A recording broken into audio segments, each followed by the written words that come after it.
This is the knockout artist, Chris Hero. And if you're looking for some true heel heat, you better listen to them boys.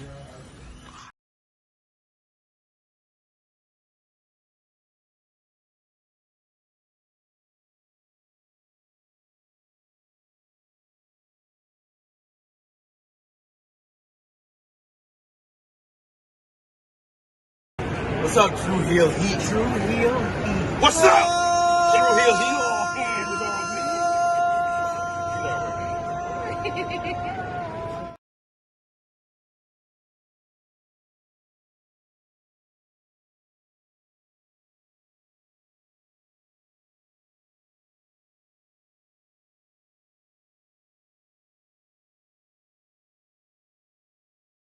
Hello everyone, it's the hardcore legend Mick Foley wishing a nice day to everyone there, right there at True Heel Heat. Yeah!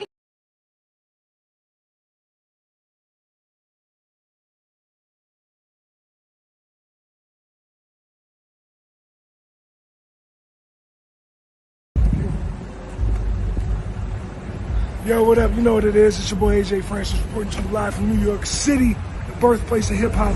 And I'm telling you that I'm only tuned in with True Heel Heat Wrestling. Holla at me.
Hello, it is me, your True Heel Phenom SP3. We are live on the True Heel Heat YouTube, Facebook, and Twitter for our WWE Night of Champions 2025 review. Breaking down today's premium live event from Riyadh, Saudi Arabia, where, yes, John Cena is still your undisputed WWE champion, and it comes thanks to Mr. Money in the Bank, Seth freaking Rollins. And you know how we do here. We're going to discuss it all, give you our takes, what we thought about the big show, our star ratings, and everything in between. So let's get to it. And of course, to do that, I'm usually gonna be joined by somebody somewhere, but not quite yet, because people are on CP time, but your boy SP3 is not. So yes, we are live here on the True Heel Heat YouTube channel. Appreciate y'all if you're joining us live. Appreciate y'all if you're watching us on demand. Either way, show your appreciation back. The simplest way possible is by dropping a thumbs up on this video. You could share this video with all your wrestling fans, friends, and family on all your favorite social media platforms. If you are new to the True Heel Heat YouTube channel, hit that subscribe button. Hit the bell to stay notified for all the great content here. And of course, you can sound off in the live chat. I love to interact with all of you guys. Hear your thoughts on everything that went down in Riyadh, Saudi Arabia, Arabia today, WWE Night of Champions 2025. We don't usually do the post-show review. Usually you have to wait till tomorrow for the post-show review, but because this was an earlier PLE, you got the post show today. You got the True Heel Heat flagship podcast tomorrow. So we have enough time to talk about it all. So join us for that. 11:05 a.m. Eastern time. Myself and the True Draw Josh. But appreciate y'all if you're joining us live for the post show WWE Night of Champions 2025 review. And of course, you can hit the subscribe button, hit the bell to stay notified for all the great content here. We're usually live here about 5 to 7 times a week. So you can always get some True Heel Heat content when you need it here. So always appreciate the new subscribers that are coming aboard. You could share this video with all your wrestling fans, friends, and family on all your favorite social media platforms. And of course, if you're watching us on demand, sound off in the comment section. Let us know what you thought about WWE Night of Champions 2025. And if you're with us live, be a part of the conversation here by sounding off in the live chat. Yes, I love to interact with all of you, hear your thoughts on today's show, WWE Night of Champions 2025. But of course, if you're feeling generous, you want to give back to what we do here, you want to show your support to the True Heel Heat YouTube channel in the best way possible, you could do so with a super chat donation. Any dollar amount matters. It goes back to the contributors that you see on screen with us here, and we always appreciate the support. It goes a long way to help the channel grow and move forward, so we always appreciate that. And we already got a few comments already here in the live chat. My boy Cody Loke, who's a couple of hours away from being an even older man than he is. Early birthday, Goldie Loke, G Loke in the chat. He says, wow, so much to talk about, THH, but overall, I think, all right, not mad at all. Yeah, I wasn't mad. I had low expectations going into this show. I think I can't say like it exceeded all my expectations. No, I kind of expected it to be a fine show. And it pretty much was that. It was fine, good. This is not like a show of the year candidate. This wasn't a great show, but good. I think it's probably the highest I would go to push it as far as it was good action. No like match of the year candidates in any of the matches, but I thought everything was respectable for what it needed to be. It felt like everything hit the expectations, even the main event. So I know it's going to be a little bit, we got to gauge on how people feel about all the overbooking and stuff like that. We also got I Make Beats in the chat joining us. Good to see you, I Make Beats, who says happy anniversary, Undertaker, Mankind, Hell in a Cell, 1998. We also got Great Carter II. You're not lying there. Chuck Berry says, what's up, SP3 in chat? This PLE was okay overall for what it was. And we got Great Carter II, who says this show peaked early for me. Zach says hi in the chat. Good to see you. We got Clown, who says that referee needs to change his name to Lazarus. The way he just rose up from the dead at the end. He knew his time. He knew his cue. Davion says, hello, SP3. How was your day today? It was good. I didn't have to wake up early and start the agenda for the flagship. I'll do that tomorrow, of course, but I have to work as well. So it's going to be a busy day tomorrow, but it's not going to be as busy today for this review because I do have a special guest with us today for the WWE Night of Champions 2025 review. You know this man, he's one of the faces of the Fightful Overbooked YouTube channel. You can see him every Friday, 3 p.m. Eastern time with our good sister Maggie on Coexisting. The one and only Rob Wilkins is back. How you doing, Rob? I'm good, man. Thanks for having me. Anytime. How are you?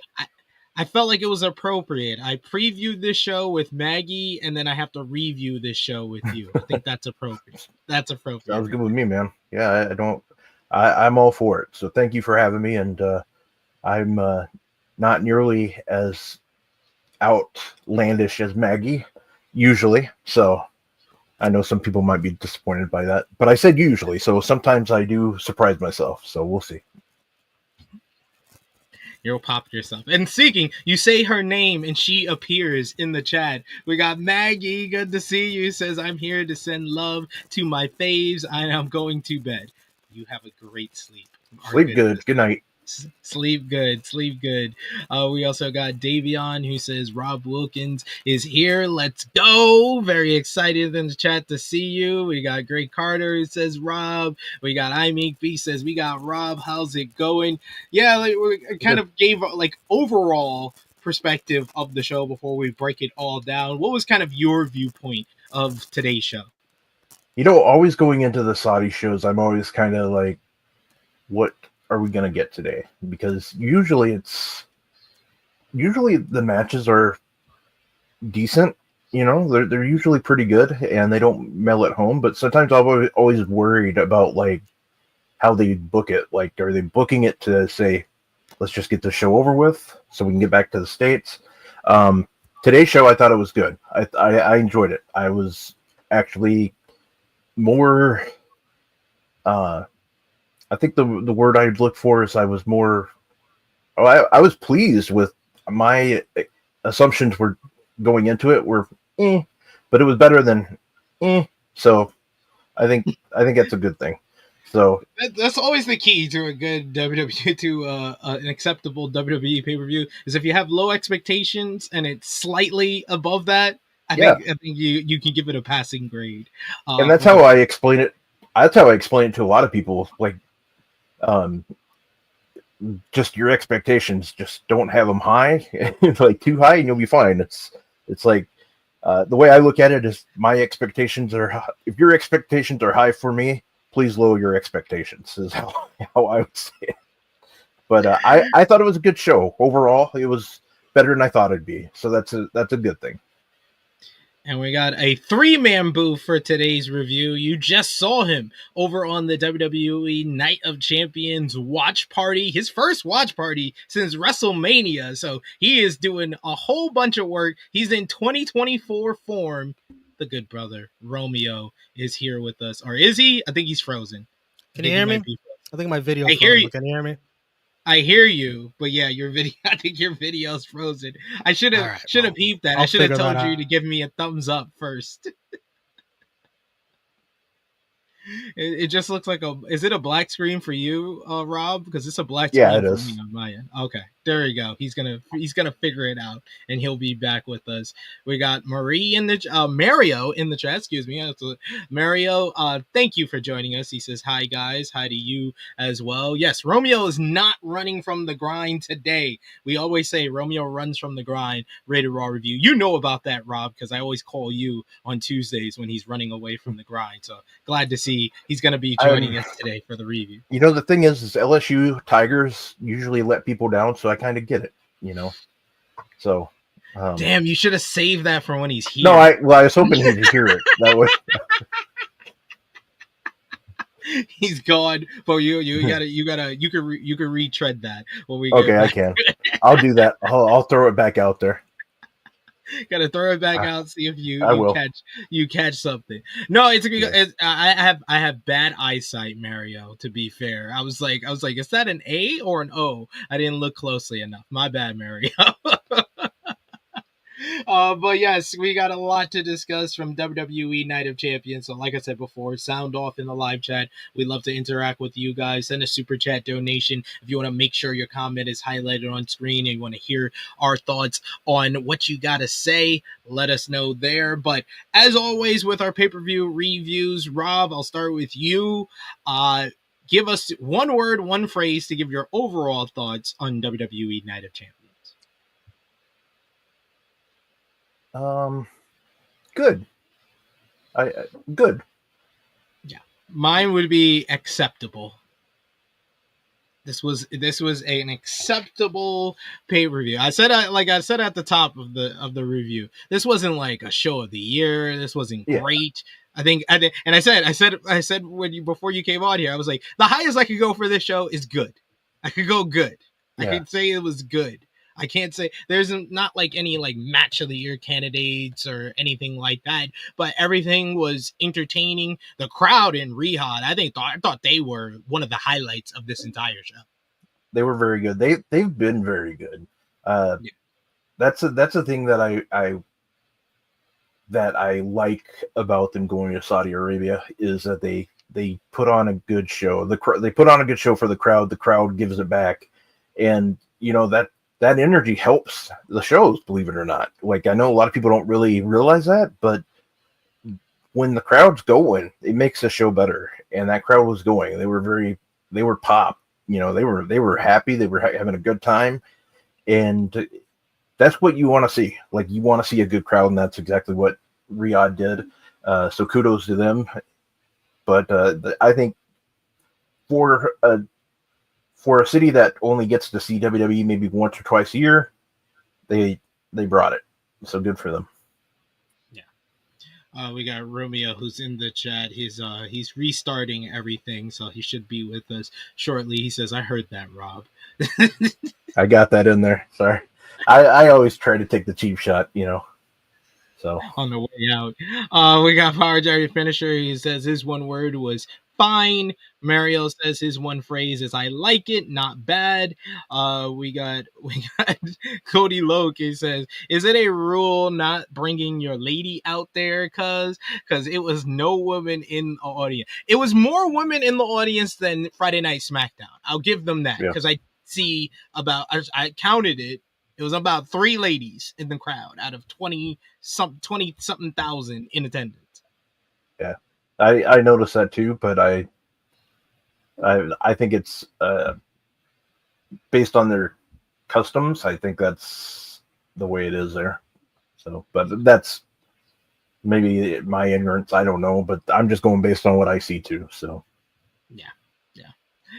But yes, let's talk about WWE Night of Champions, and we'll start from the top of the show as they concluded the King of the Ring tournament with the King of the Ring tournament finals. Randy Orton, who got a great response from this Riyadh, Saudi Arabia crowd on SmackDown yesterday, and then today in Saudi Arabia, the crowd gave him a big ovation, singing along with his song throughout. He got the old school rainfall, waterfall, pyro as well. That was a nice little touch there. Cody Rhodes, similar to that, he got a huge reaction with the crowd singing his song as well. Rhodes looked emotional as the match began. This would be their first match against one another in 12 years since 2013. So this show was pretty much bookend with guys who hadn't faced each other in 12 years with this match and the main event. The crowd was absolutely electric from the opening of this show. They didn't do too much in the first few minutes because they really didn't have to, because the crowd was just going so crazy. Rhodes went to the top about 5 minutes in, but Orton catches him and brings him down with a superplex. Orton sold it like he hurt his previously injured back, which became the focus of Cody early on. Cody kind of playing a subtle heel in this matchup. He took advantage. He hits a disaster kick for 2. Orton responded with a backbreaker, but he hurt his own back in the process.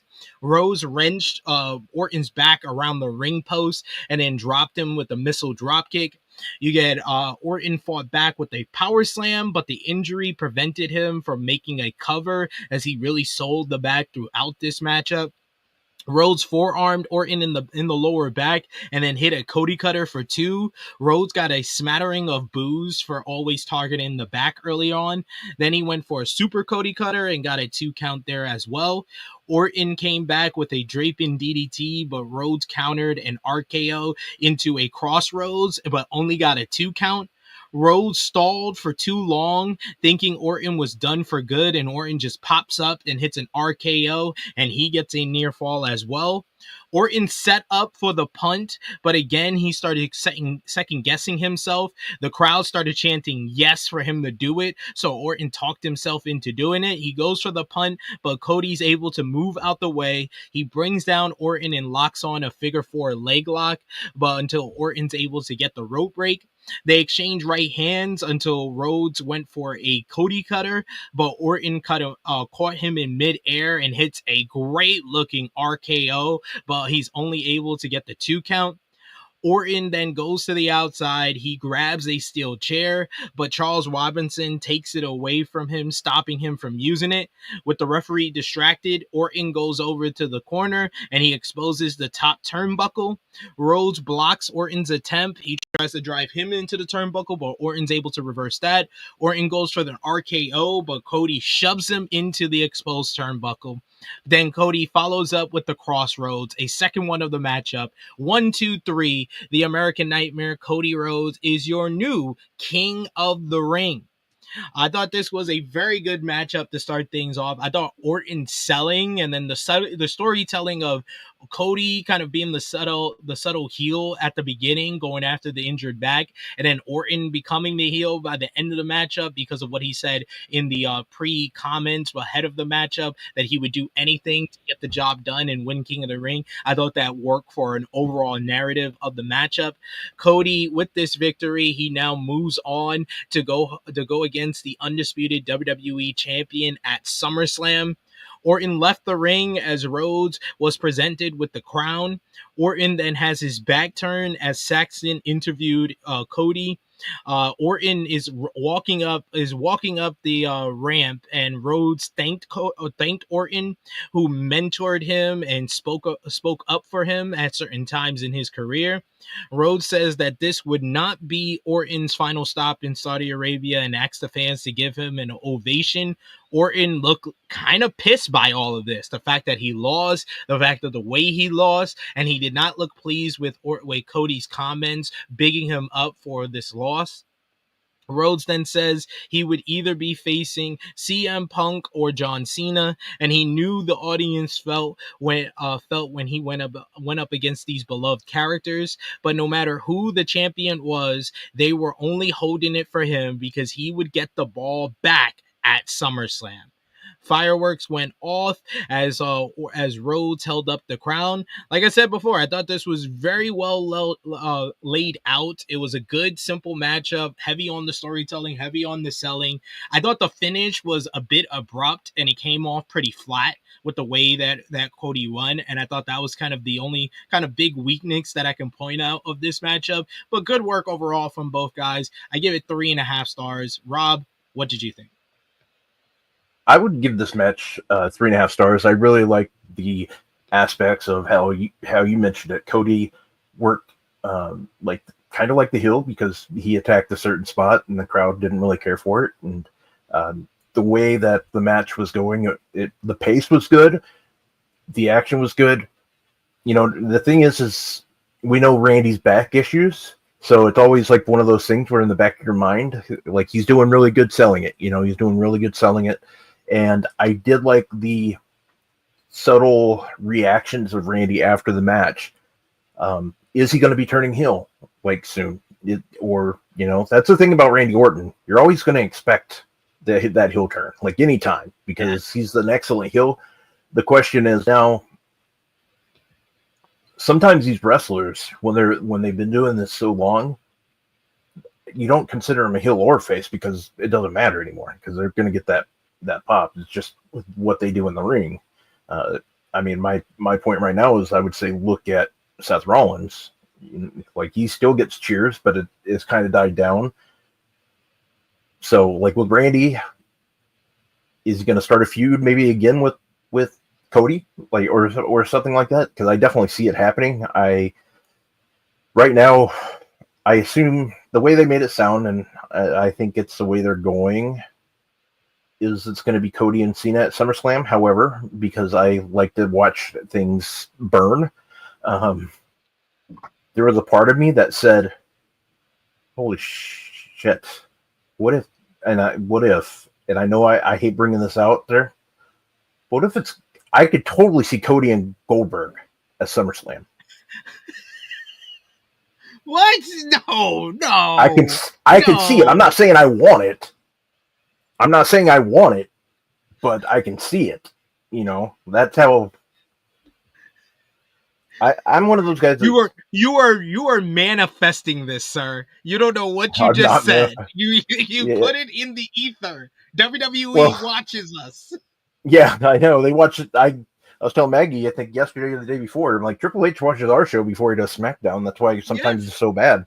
He just decides to just go with the other stuff that we wouldn't do. So, but yeah, hopefully he's nobody. like, what can hopefully I do they're on the plane. Maggie? Yeah.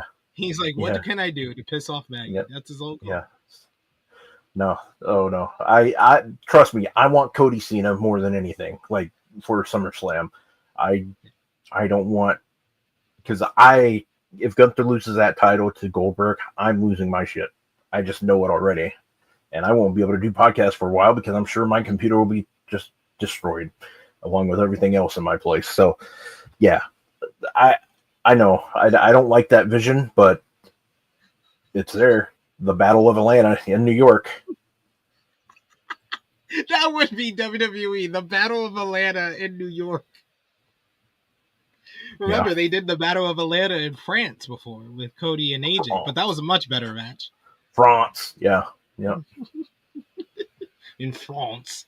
But yes, like everybody is saying here, good matchup. I thought that it could have been a great matchup, but they just kind of looked like they were just trying to go off of the great atmosphere that they had in this matchup. So I didn't think that they had to go above and beyond because we would get a lot of shenanigans in the main event, so they didn't have to do too much. But it was a good solid matchup overall from both guys. I do agree with you. I do see Orton turning heel. I thought that the seeds were sowed with how the match ended, and then the post match, I really thought he was going to come back into the ring and deliver the RKO to Cody right then and there. Yeah, and like if anything, I wish he would have gotten in the ring, and the crowd deserves to see somebody get RKO'd. You know, like that's the thing. Like even if it was Byron, you know, like even like just somebody like, but yeah, I the subtlety was there for it, and I think we're gonna get it. And you know, that's okay with me because Randy Orton is one of those guys that I'm just so used to him being the heel and things, you know. So it's one of those things where he's gonna get cheered regardless, and the selling and the injuries, like Chuck says here, it's I think we're seeing a potential heel turn sooner than later, but I also think we're going to get one with Cody sooner than later too. So, I mean, Cody has already teased it in interviews as well. So yeah, that looks like that's coming down the pike sooner rather than later. But the bright side for anyone who doesn't want to see Cody versus Goldberg, I'm pretty sure at the beginning of the matchup they did announce that the winner of this match would get a shot at the undisputed WWE Championship. So WWE but I could totally would have to see basically. Yeah, they would have to go like 130 and 160 or 180 and basically reverse what they said by doing that matchup. I can see it. That's how scary this is. Rin saying the subtle heel mannerisms after the match by Orton were perfect. It was very well done. Very well done by Orton. And yeah, I'm looking forward to Orton getting one last great heel run. His last heel run in 2020, I waxed lyrically about that run. I enjoyed the hell out of that run where Orton became the legend killer again. And the rivalry with Edge, I think, doesn't get enough praise because people tend to only remember the awful WrestleMania matchup, but the feud itself was great. The greatest match ever was what? I enjoyed that. I actually enjoyed that. I won't say I enjoyed the WrestleMania match. 30 minutes of them walking and grunting around the performance center, that was awful. But the greatest match ever, that was really well done. I thought that was a very good matchup, even a great matchup, if you will. And I thought his feud with Drew McIntyre really established McIntyre as a top babyface and top star in the company.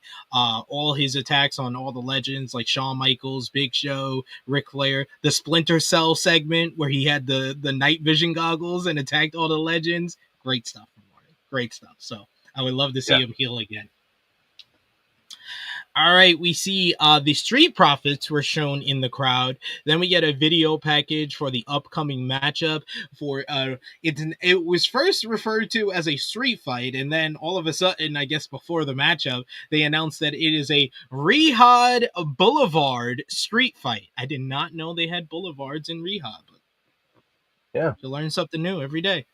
Rhea Ripley going one-on-one with one half of the WWE Women's Tag Team Champions, Raquel Rodriguez.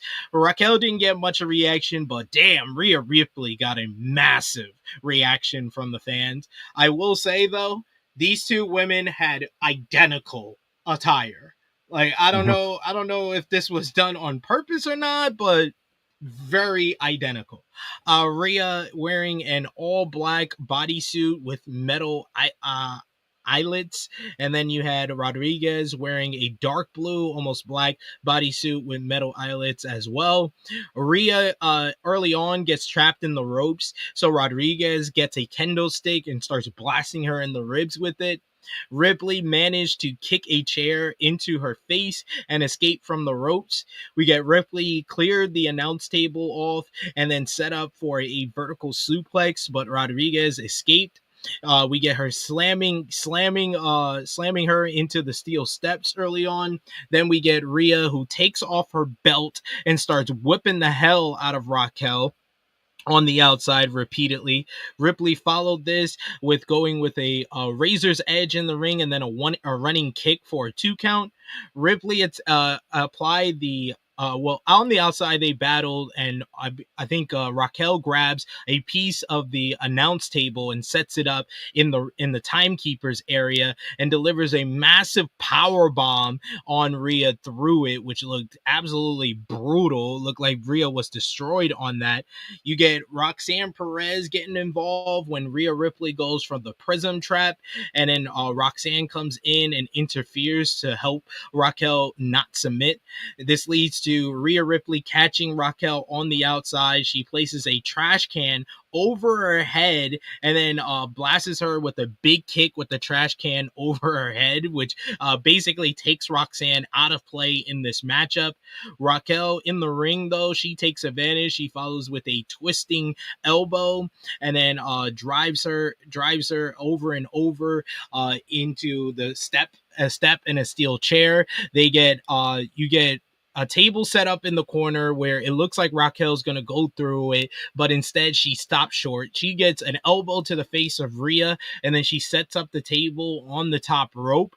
But this would prove to be her demise instead of Rhea's, as Rhea sets her up on top of the table on the top rope and then does a perfectly placed avalanche riptide off the table into the ring. 1, 2, 3. Rhea Ripley picks up the win in the Rehab Boulevard street fight. Very fun matchup. I thought the crowd wasn't into the match at first, but they very much got into it, where they were rallying behind Ripley towards the end of the matchup. So good stuff from both ladies here, and a very well done matchup that turned the crowd around. There's another one that I'll give 3.5 stars to. I enjoyed this way more than I thought I would, and this seems to be the vibe with Rhea and Raquel. They can have a really strong plunder style matchup. Their last woman standing matchup in NXT was great, and like I said, this one I felt like overachieved. It was a fun time. Yeah, this match I would definitely give a 3-2, because what I really liked was, and this is going to sound funny, but I did like the video before the match showing the history between Rhea and Raquel. I thought that was really good, like a really good touch for this match. I kind of wish that they would have maybe played that a little bit more before this. I think it would have gone a little bit further, but I thought it was a good idea and I liked it because it just shows how much of a history they had. And the match overall, like I said, or like you said too, I'd give it a 3. It did start out kind of slow, but the crowd got into it. And, they both beat the hell out of each other, and it was a solid match. I think it went on for close to 10 minutes, maybe a little bit longer, but overall, thought it was good for PLE match. You know, I like the fact that they had 6 matches on this card. So yes, this felt more like a PLE instead of 5. Me just saying 5-match merchant for the whole review, because that's what I would have said if it was 5 matches again. Yeah, but the right person won too. So that, in my opinion, because I am curious to see what they do with this tag team title. Everybody's assumption is that they're gonna just add Roxanne to it, which I think that's probably the way they're gonna do it. The most logically, that's probably what makes sense until you figure out who you want to have them next. I think the plan, based on what the people were saying, I think the plan was for them to probably lose those tag titles at Saturday Night Main Event in a couple of weeks, but since that's not happening, they kind of have to change things up, and I think Roxanne being tag team champion would actually help her a little bit with her storyline stuff. So, because we know when Liv Morgan comes back, she's going to be a monster face. So, yeah, I think they should do the simple thing and just have Roxanne be the replacement for Liv, and you can more or less kind of tell the story of Roxanne and Raquel becoming friends, and it can just lead to Liv coming back and, like you said, being the baby face if they down the line with Roxanne kind of basically replacing her in everything, Judgment Day wise. Yeah, I saw there was some people that were upset that Rhea won this, saying that Raquel needed this more,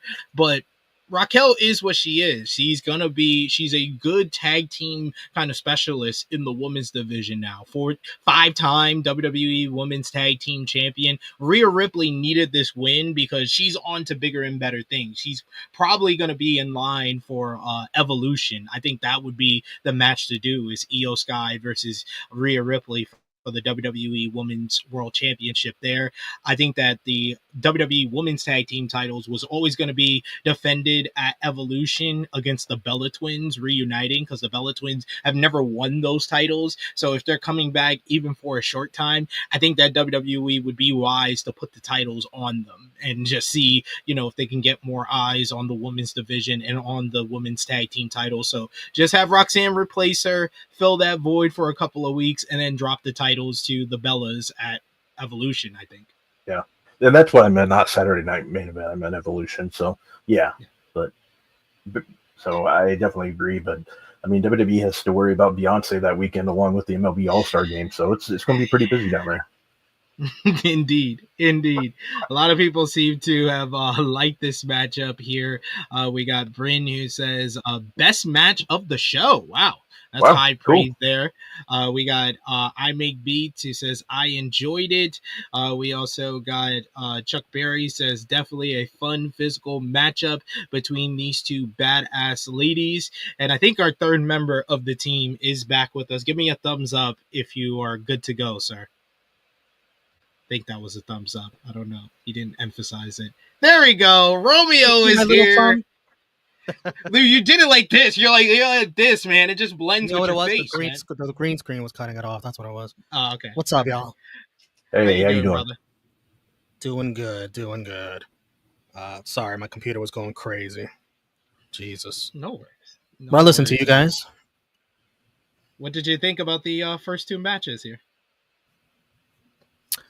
Randy, Cody, I think they left some meat on the bone. I think they know they are in store for a much more major program later on this year, probably. So they kind of to me, it felt like they coasted through this. Let's take it easy. The psychology of Randy, not wanting to go through the punt. I like that. I did like that. It made some sense. The Randy Orton character to Cody Rhodes. Remember, this was his protege once upon a time. He likes the guy, he doesn't want to do that. But then it gets weird when he starts going for the chair and then the turnbuckle. It's like, well, which one is it, Randy? So I don't know. He could have a good promo where he explains his thought process and it makes up for all of this, and maybe I understand it better. So at least he has that. It's something for the Randy Orton character going forward to latch onto. And Cody Rhodes, well, I thought it was going to be King Cody. Cody's ending this reign of John Cena at SummerSlam. I'm 100% certain of it. and then we'll go from there. We'll go. I think I agree with you, SP3. Like Randy Orton, has to go to those dark places. He has to give into the voices if he's gonna overcome Cody Rhodes and get this next championship reign. And I think that's what we're gonna see. I think that's the story going forward. So it was a fine match. The crowd was really into it, but I think they held back a little, which I'm fine with. They got a lot more going forward to finish that story. Yeah, and I think they just wanted to fill their spot as the opener, basically. Yeah, and Rhea Raquel, that had no business being as good as it was. That was very enjoyable for whatever street fight that was, Riyadh Boulevard, whatever you want to call it. They delivered, and it's like you see, like people always say, like the bestest of friends, they will go at it in the ring, and you could tell how close their friendship is because they did not hold back with how vicious they were towards each other, with the belt and the kendo stick. Really good stuff. That table spot, the table spot on the outside, and then inside the ring, the ending. I was a little worried because that table looked very sketchy in the corner, very sketchy, but they got the spot through with the super riptide. Really good stuff. I didn't like how Roxanne just went in there. It was just like, easily disposed of. My goodness. I didn't like that part. But I understand Rhea probably had to get the win here. But eventually, I think, Judgment Day is gonna get their come up. They're gonna get their heat back, and I think it's gonna lead to the tag team match with Rhea and Nikki, I guess, at Evolution against. I think it's the Bella Twins. I think Rhea winning this leads to Rhea and Io. Okay, that'll work too, because Io needs something to do. Io feels in the shadows. Not a good weekend for Puerto Ricans, by the way. Roxanne getting easily disposed of. Karrion Kross later on, Zelina on SmackDown. Like, we are down bad, man. This sleeve is not working at all. Jeez. Io can't get on TV. Io on Puerto Rican overshadowed. Like, jeez. But no, man, that was really good. Rhea Raquel, that was a lot of fun. I love that. Yeah. Good stuff. Yeah. Big thing for Raquel, because we know Rhea could do that all the time. Raquel, that. Yeah, I think. Yeah, I said earlier when you were calling it match of the night, 2 matches in, I was like, relax. But I did rate it the same. I rated it the same as Cody and Orton. Cody and Orton was more for the storytelling and the selling. This was like, yeah, they just beat the hell out of each other and had a very fun matchup. So both match I gave 3.5 stars to. It was a really good start to the show. Wouldn't stay that way all the time, but enjoyable overall. We got a lot of people who enjoyed that matchup. Loved Greg Carter calling Roxanne and Raquel the daughters of Texas. Very well done. Very well done. We got the Sons of Texas in AEW, daughters of Texas here with Roxanne and Raquel. But then we had, like you said before, your honorary Puerto Rican, which I want to say, I'll get my rant out to start. This is a damn shame this didn't get a video package. How did Raquel and Rhea, yes, they have years and years of history, but the rivalry that just started 3 weeks ago to set up this matchup is worthy of a video package. But Sami and Karrion Kross, who have been feuding since January, don't get a video package? Come on, man. Come on. Yeah, they just showed the segment from Raw, I think. Yeah, that was weird. Did. Like, I was just gonna say that was weird. I kind of thought the same. I was like, there's a lot more than what they're just showing, and they should show how, if anything, how it's built up with Karrion and other people. I'm glad to see Karrion Kross take back bumps, as some people were freaking out about, which I never understood by any means. Like, it was one person that saw like a match and like, he doesn't take back bumps. But anyways, he does. Anywho, I'm glad to see him on a PLE. I hope, based on the reactions that he got, I hope that we get to see him more on TV. That's the thing that I hope comes out of all this, because Sami Zayn, man, that guy is so damn popular there. It's crazy. Like, but I love it. I love it. Sami, it's like Sami going home to Montreal. Like, I mean, he gets that kind of reaction, and it's good to see because Sami's awesome. And overall, I enjoyed that match too. It was I think we knew who was going to win before it started, even though I told Maggie yesterday that I predicted Karrion to win because I just wanted to change it up.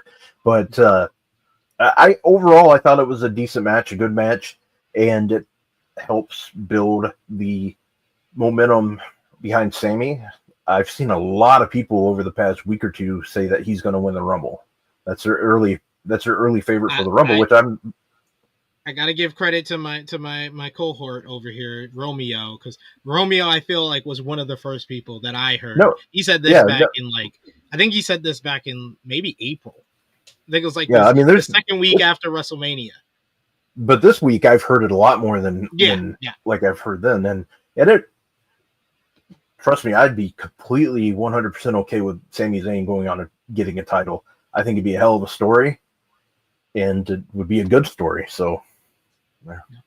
Let's talk about that matchup. Karrion, Kross. Thank you, SPT. That might have been one of the nicest things you ever said about me. Giving me credit. Wow. I got him. I keep it 100 always, regardless of who it is. I keep it around like 79, 80. Not exactly. I know, because I've been right before. Never give me credit. But Karrion Kross went 1-on-1 with Sami Zayn. Good reaction for Karrion Kross coming out here. He got a great reaction on the kickoff show yesterday, and then a really good reaction here coming out. Sami Zayn, though, he gets the hero's welcome, like Rob was saying, in Saudi Arabia every time he was here. And I was basically counting off all the back bumps where we got 6 bumps for Karrion Kross in this matchup. Kross tried being the aggressor with strikes, but Sami fought back with some strikes of his own. Clotheslines Kross to the outside. That's when he got it first back bump. Zayn teased the dive, but Kross backed away up the ramp. Kross was frustrated until Scarlett whispered something in his ear. Zayn fought off Kross again at ringside, hitting a moonsault off the barricade. Back in the ring, though, Kross responded with a Saito suplex, landing Sami right on the back of his neck. Zayn came back with a big clothesline and then the 10 punches in the corner. Double axe handle as well. Kross avoided one Blue Thunder bomb. He hits a DVD for a 2 count. He hits another Saito suplex, another 2 count. He ducked a clothesline, but then Sami was able to hit the Blue Thunder bomb, but he only got a 2 count as well. Kross acted like he couldn't get up, but suddenly he caught Sami with consecutive German suplexes. Zayn came back with an exploder in the corner. He went for the Aluva kick, but Kross was able to intercept it, and he got on the cross jacket sleeper. The referee looked like she was checking on Sami, looked like he was out of it. She raised his hand 3 times, and Sami shot up his hand on the 3rd try.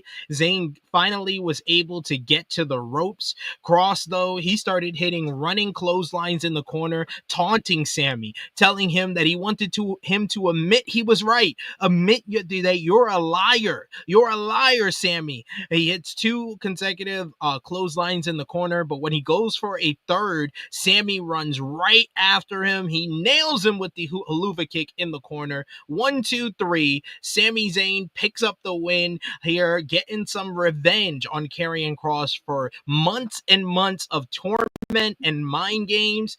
I thought this was a solid enough matchup here. I thought they didn't get too much time here, but I thought that what they did, they were able to accomplish what they needed to. Just a solid matchup in the middle of the card here. So I gave this one 3 stars. Romeo, what did you think? Where's my sleeve? Listen, Karrion Kross lost the battle, but he beat the war of allegations against him that this guy cannot take a back bump. Look at all those back bumps he took of Sami Zayn, man. Come on. Whoever put that report out there, the allegations, we all expect an apology or rescinding of the report, whatever it is. Something needs to be said. Something needs to be done about that. Karrion Kross does take back bumps. Stop it. Nonsense. You're not watching main events if you don't see the back bumps. Jesus. Yeah. And somebody said it, Greg said it in chat. Why the hell would I take a back bump on main event? Exactly. That too. Listen, the match was fine. I really enjoyed the ending more than anything. Like, that was pretty cool. Kross yelling at him, say you're a liar, say you're a liar. I saw the Haluva kick coming a mile away, but when it hit, it was pretty cool. So We all know Sami Zayn's stats, they increase in Saudi Arabia. He's gonna get this win. He's coming back for the Rumble. He's gonna be awesome when that music hits in the Rumble and the people rally behind Sami Zayn to win that one, so he can win the big one and eventually, hopefully, take the title, whatever title it is, at WrestleMania. Karrion Kross, it'll be interesting to see where he goes forward because his character is still interesting as hell, and there's a lot of characters out there on both rosters that are heading towards dark paths. I almost wish Orton was on Raw. That would fit perfectly, and getting him to a dark path. But we'll see going forward. Yeah, good stuff. Rob, anything you wanted to add to Sami and Kross here? When you were talking about the match, you mentioned how Karrion reacted to Scarlett whispering something in his ear. I think we'd all have like some kind of reaction if Scarlett was whispering in our ear. But like I said it before, I'm just glad we got to see Karrion Kross in a PLE match. I'm glad he got a great reaction for what they were doing, and maybe it'll help get him on TV more. Because I'm a fan of the guy. I really am. I think he's great. And I think this is a good step. I'm actually kind of curious to see. There's a part of me that would like to see Sami Zayn go up to Karrion and say, you brought something out of me. Kind of like a way to not necessarily say they're going to be friends or anything, but kind of just like a respect thing. And it actually kind of helps Karrion Kross be a face somewhat even more. Like, I think he'd be a good face. I think they can tap into something with him being an anti-hero. Because the people started responding to him more ever since his promo after WrestleMania on the Raw recap. Like, more people saw that than even WWE expected. And you can make him this kind of anti-hero that's not always on TV, but when he is on TV, he gets those big reactions. There's only so much you can do if you got to maintain the momentum that he has right now. This was his first singles match on a WWE PLE since 2022. Since Crown Jewel 2022 when he faced Drew McIntyre. First time he's been on a PLE in over a year since WrestleMania 40 in the Philadelphia street fight when he was with Final Testament. So let's continue this momentum because Karrion Kross, he's got some talent and he's got a character that's connecting with the fans. And he's getting some good reactions against their guy in Saudi Arabia. Like, it wasn't just, oh, boo. They were popping for. They popped for his theme too when he came out. Yeah, I agree. We got I Make Beats. He says, I think people that still saying Karrion Kross can't wrestle are used to fast food wrestling. So Dion saying that. So when someone takes their time and does the same storytelling in the ring, they consider it boring and plotting. Yeah, I agree with Dion. I don't think that Karrion Kross is a guy that you could say can't wrestle. He has his style. It works. It works for him. So I think that people just have to, if they're connecting with his character, I think that over time they'll get used to what he is in the ring as well. Yeah. It's very Taz.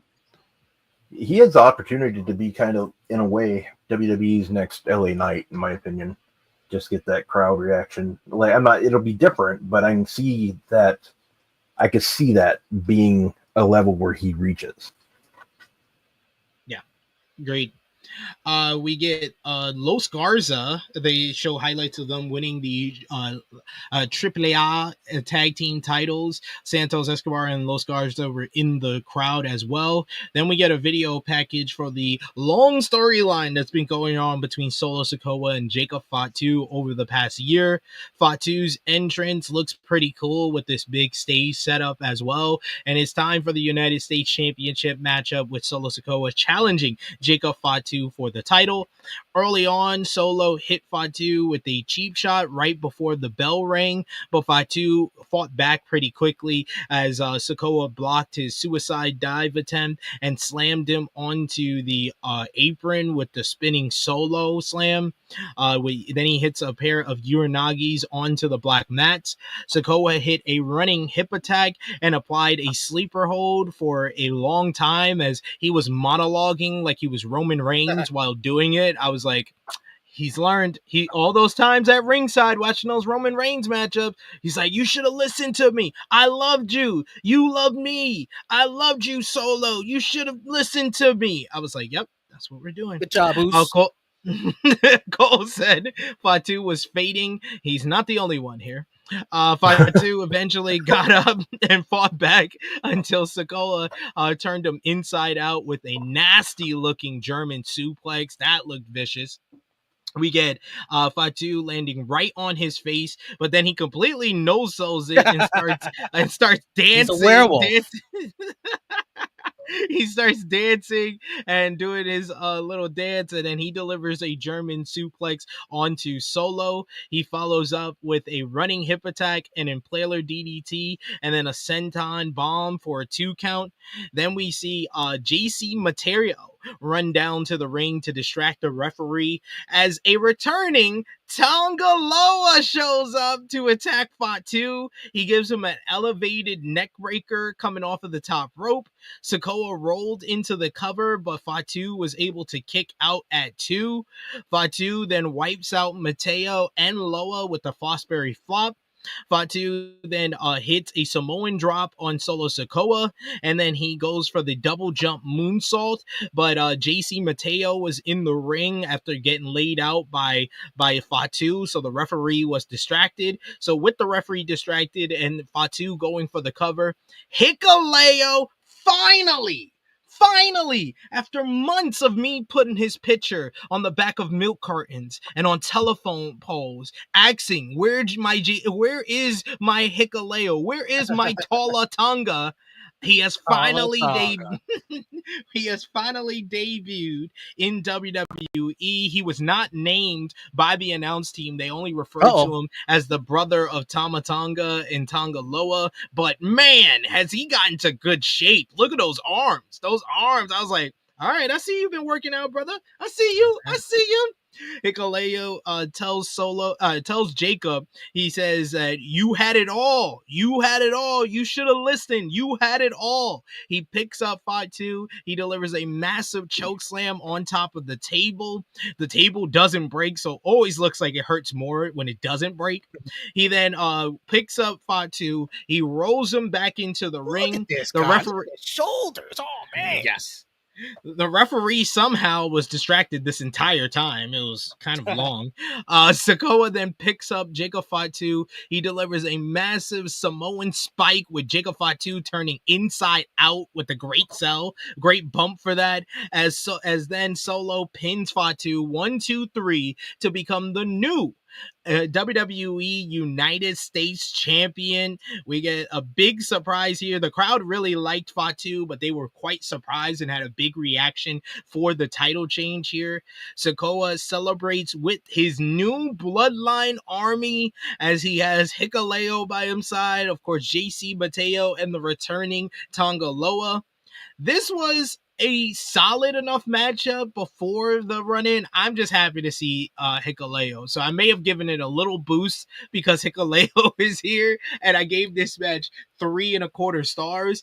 Other than the Hikuleo, I thought that this was very much a TV matchup, especially with Solo in control. He very slowed down the pace. It wasn't particularly impressive at all, but I do feel like Jacob Fatu losing here, first pinfall lost in WWE, it felt like a big deal. It felt like Solo needed a whole bunch of people to do it and needed the secret weapon in Hikuleo. So this, as an angle for the Jacob Fatu Solo Sikoa feud, I thought this was great.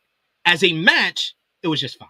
So really 3 stars, but 3.25 because Hikuleo's here. And the True Heel Heat interview streak continues. I interview someone and they sign a big money contract to WWE, AEW, or TNA. It continued today. Thank you, ladies and gentlemen. Rob, what did you think about Fatu versus Solo here? Well, the biggest thing is Tonga Loa walked so Bullet Club could run. So seeing Tonga back it brought a smile to my face because there's so many memes that get to come out of this now. I always been a fan of GOD, so I like those guys. So when Hikuleo came out, I said the same thing. About damn time. But it also made me like kind of wonder why the hell did they put him on main event or like do main event like tapings and stuff. I'm like I didn't get. No, he that. did. I thought he did or a dark match. I didn't. Dark match is what I meant. Dark match. I would have preferred just not go that route. But I liked how they did this. They protected Jacob Fatu. They protected him really well because you had to have 4 guys beat him. 3 guys, right? So who was no 4? 4? 3 guys. 4. JC, yeah. Tonga. Yeah, I forgot about JC. And Hikuleo. So yeah, math. It's a specialty. Anyways, I like. Damn, it's almost like they need. It's almost like Fatu needs 3 more guys. I'm like, who the hell could they be? It's like what? Yeah. There you go. But the thing is if they just go get one man, Haku, he doesn't need anything else. Haku can take them all. But I enjoyed this match more than I think a lot of other people did. But that's because I'm a total mark for Jacob Fatu. I was surprised to see him lose his title. I was hoping when we saw Hikuleo, what I was actually hoping was that would have been a cause to DQ. Is that way you keep that title on, Jacob, and keep going? But yeah, I thought it was good, and it makes me kind of wonder if Roman, like I can't see Roman going after.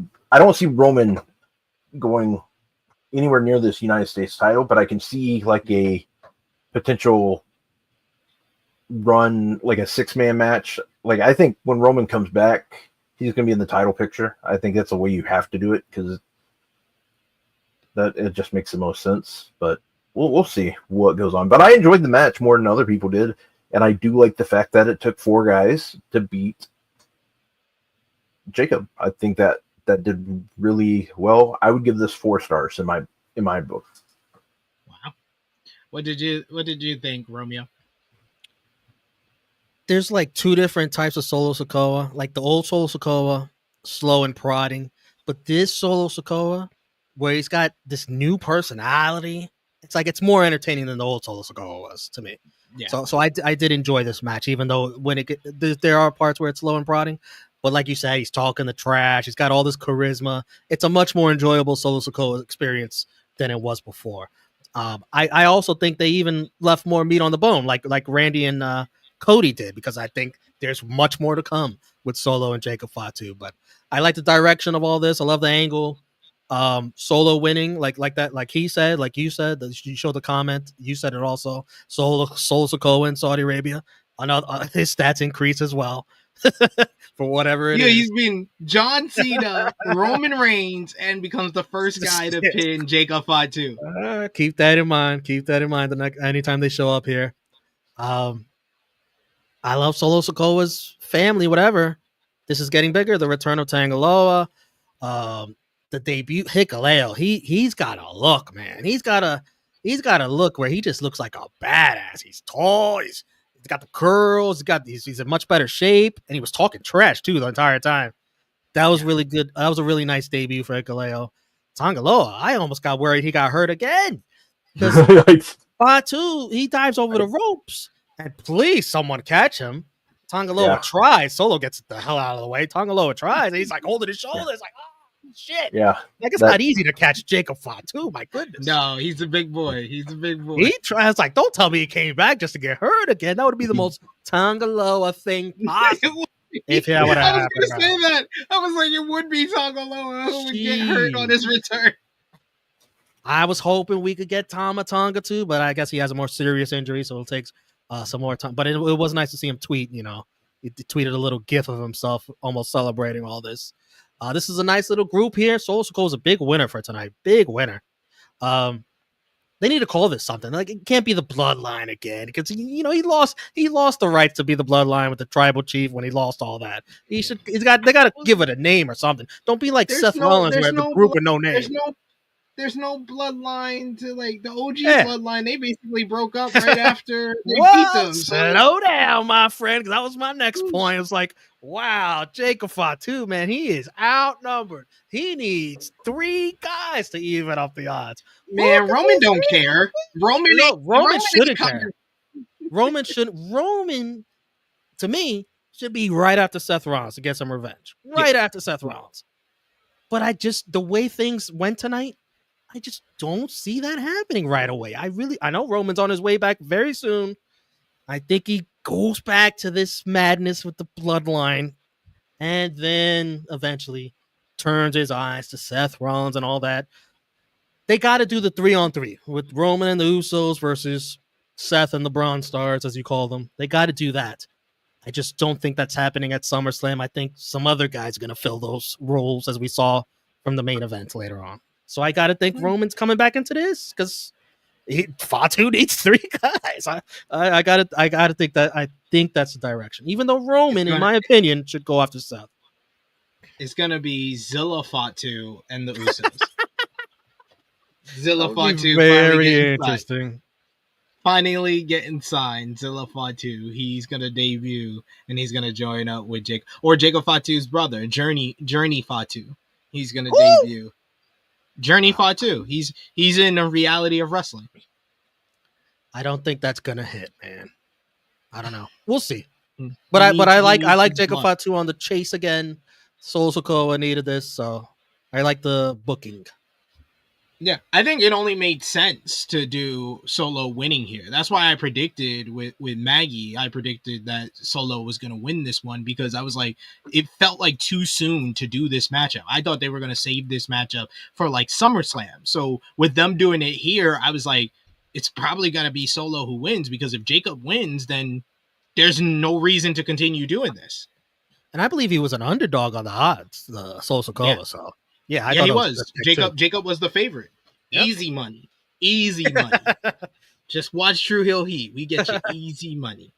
I knew they had to be one favorite who was going to lose, and that seemed like the most likely one. That's why I said this was my wild card prediction of the night. Good pick. Yeah. Yep. We got people. Zilla Fatu. He's coming in. The son of Umaga. The son of Umanga is going to come in and do his thing. Then we had the Queen. Maybe he's got one more badass match on him. Or the final boss. What? What? Just saying. There's a chance. If Roman not gonna do it, that guy damn sure ain't gonna do it, bro. Or the honorary use. There's options here. If he's not in the other, there's multiple tag team matches. If he's not in the other one on Raw, then yeah, come on over to SmackDown and have some fun. Yeah, I like that better than Roman. I do. It's the honorary use. And this is why I ranted before about the not doing a video package for Sami and Karrion Kross, because they had a video package for the Queen of the Ring final. What the hell are we doing? Why? Why do we need a video package for the Queen of the Ring final? You didn't do a video package for Cody and Randy in the King of the Ring final, but you did a video package for Asuka versus Jade Cargill. Like that was going to get the crowd to care. Spoiler alert, it did not. No, it did not. I would have like, yeah. Go ahead. Sorry, I didn't mean to jump there. It's okay. The crowd reaction for this match was just like, what? You know, like, come on. Like, you got Storm there, man. I'll be honest with you. I was not surprised. No, I wasn't either, but I would have at least marked out for Storm, you know, like they set the upper failure with the match order. Because once you know what comes after, you're like, I'm gonna save my energy. Yeah, that's true. This definitely should have been earlier in the card. I think the crowd still would have got up for Rhea and Raquel. You swap these two off. Yep. Yeah, this would have worked out better for them. But it is Asuka going up against Jade Cargill in the Queen of the Ring final. Great look for Jade Cargill. I thought she looked incredible in the Storm attire. She finally realized her dream of being Storm in Saudi Arabia here. Asuka early on is targeting the leg of the bigger competitor. Cargill kept fighting her off. Cargill eventually hits a fall-away slam and then a big choke slam that looked kind of impressive for a 2 count. Asuka responded with some kicks and a code breaker and then a missile drop kick for it too. Cargill ducked a kick and then hit a sit-out powerbomb for a 2 count of her own. Cargill fought out of an armbar and then hits a big boot. Asuka avoided Jaded and then locked on a Asuka lock, but Cargill was able to roll out of that. Asuka went for the running hip attack on Jade, but Jade was able to catch her and then lifts her up. She hits the big old Jaded for the 1-2-3 to pick up the victory here. The 1-2-3 where she almost fell into basically like a reversal at the end there. What is going on here? I was like, she either got too excited on this pin cover or this was a mistake by her. But I think like even more notable than any of the action that happened in this matchup was how like utterly quiet the crowd was on the finish. Most of all, the finish. They were quiet in general. There was smattering of like "Let's go Asuka" chants. They were very much behind Asuka they were for cheering a bunch for of this Asuka. matchup. But damn, how quiet were they on that finish? Like you could have heard a pin drop in Saudi Arabia on the finish to that matchup. And this match got no time at all. Like the opening matchup the opening matchup went nearly 20 minutes with Cody and Randy. Rhea and Raquel went just over 14. Sami and Karrion went 13 and a half. The previous matchup, Solo and Jacob, went just over 12 minutes. This match went 8.5 minminutes. So this like is the price of 6 matches for Triple H. It's like, this is what you get. He's like, I'm gonna make sure they never ask for 6 matches again.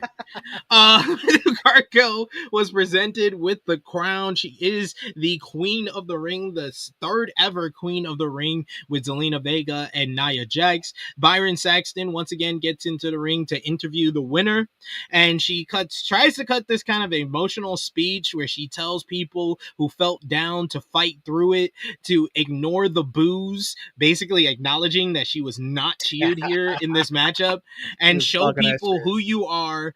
A storm was coming for SummerSlam, and Jade Cargill celebrates her Queen of the Ring victory.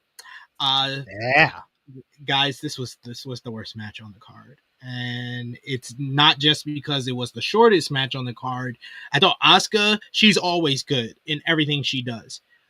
But I said it to you, Romeo, when we reviewed Raw this week, our Unrated Raw review. And I'll say it again here. I'm going to be a Jade defender. Here, get ready, folks. I think that Jade just is what she is. Like, she's not going to... I just feel like she is what she is. And it feels kind of like she's regressed a bit. It feels like she's not very smooth in the ring. I thought the early part of this matchup, she did look good.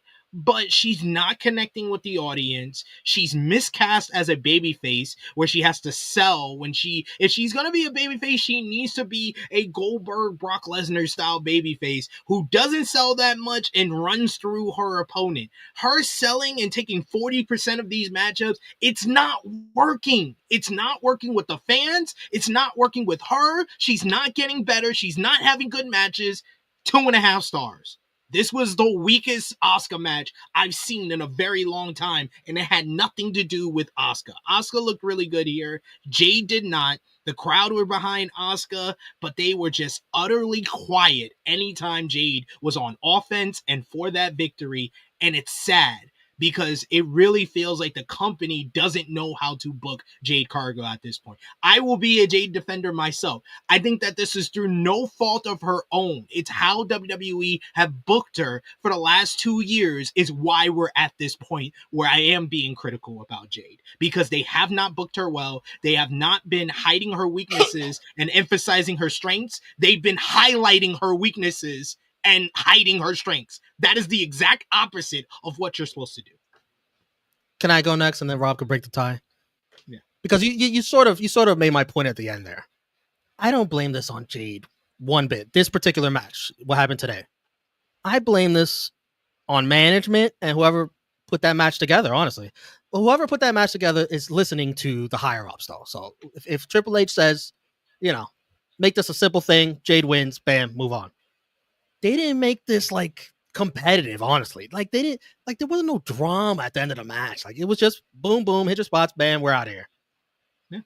Rhea and Raquel, that killed this match. Like that match, which is not for a title. It's a grudge match, but it's not for a title. It's not for like the Queen of the Ring, bigger stakes. They gave them so much more drama. To this, it was just like boom, boom, do this, do that, and we're out of here. 8 minutes. It's like, what? This is the Queen of the Ring final. Come on. Like, could we not make a little more drama with some more near falls where it looks like, it's back and forth? It was just like, it felt like a TV match. It's like, what is this? I don't blame Jade for that. I think Jade did everything that was asked of her, whatever the script of the match was.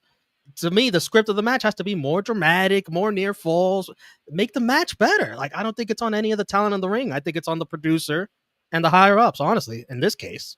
If Jade messes up and it's like she looks awful, I'll call her out on that. I will. To me, I don't think this is on Jade. I think it's on management, WWE, producer, whatever. They should have made this match way more interesting. Asuka deserves that 100%. Like, come on, this is Asuka. Can you not make her look a little bit better in here? Have her get some near falls and there's a chance she could win? Like, come on. Come on. That being said, Jade looked great. She's a great Queen of the Ring. The crown looks great on her. Moving on to SummerSlam. The reaction there will be very interesting. What does the crowd cheer for? Do they cheer for Jade? Do they cheer for Tiffany? Or do they cheer for Miss Cashin? Which I think is very, very possible, as we all do. So that'll be very interesting. But Jade, WWE is very at fault here. Very at fault more than Jade, in my opinion. Like, I agree. I agree with you. If this is gonna be, just do the moves, blah blah blah blah, then make her look like Goldberg, then, where it's just like boom, in and out, then really done quick. Even though it makes Asuka look bad or other girls look bad, it does a lot more for Jade than this, whatever, going through the motions. Like, what is it going to be against Tiffany? Is it going to be dramatic or is it going to be like this again? We'll see. And there's a lot of people to like choose from here, but like everything you just said, it made me really realize Jade is the exception to the rule, where someone from AEW comes to WWE and they're usually presented better. Like Cody, compared to his final run in AEW, he's been booked as the top babyface. It's worked. It's connecting with the crowd. He's done great. He's the top babyface in the company. Ricky Starks was off of TV for nearly a year. He comes to WWE and now he's one of the top stars in NXT. Ethan Page was on Ring of Honor for almost a year. Now he's on NXT. He's the top heel over there. Lexis King was Brian Pillman Jr. in AEW, and now he actually has a character and something to go off of. Penta's been presented like a absolute superstar in comparison to a jobber to the stars in AEW. Ray Phoenix hasn't been pushed like Penta, but he's still highlighted in a way on SmackDown a little bit better than he was, especially in his final few months up in AEW. I can really say it's been 2 years now. AEW booked Jade Cargill better than WWE. They just did, because they knew how to book her.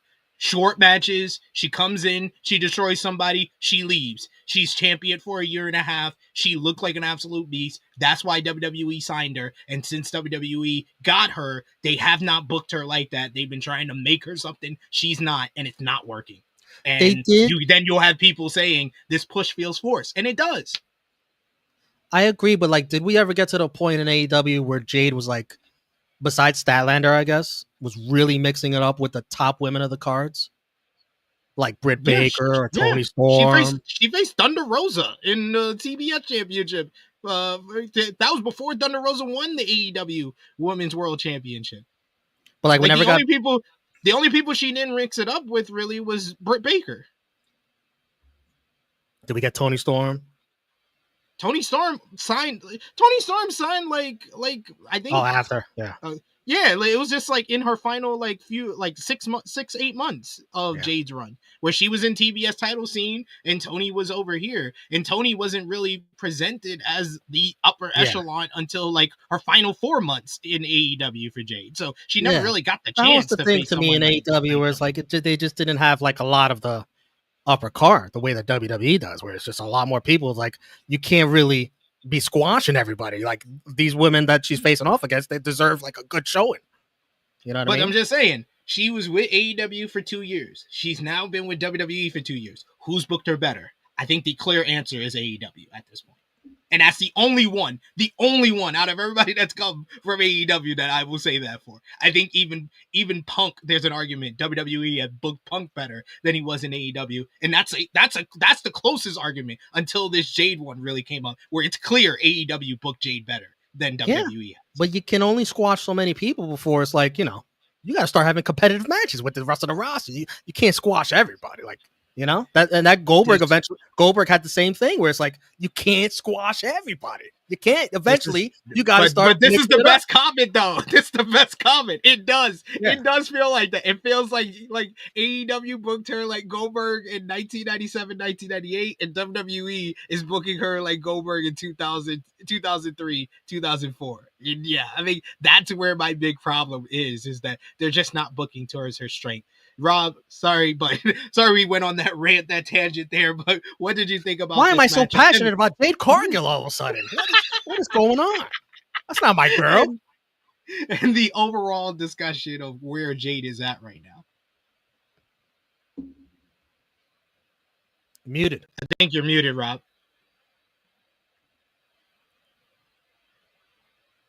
Uh-oh. There we go. Oh, my back. I unmuted. There you go. You're good.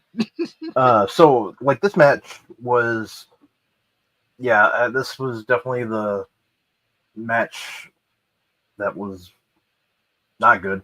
Like it wasn't. I put a lot of it, the blame on WWE for where they put it, obviously, and the way they booked it. I didn't like it. Jade's awesome. I think Jade is going to be a star, but I actually agree with you.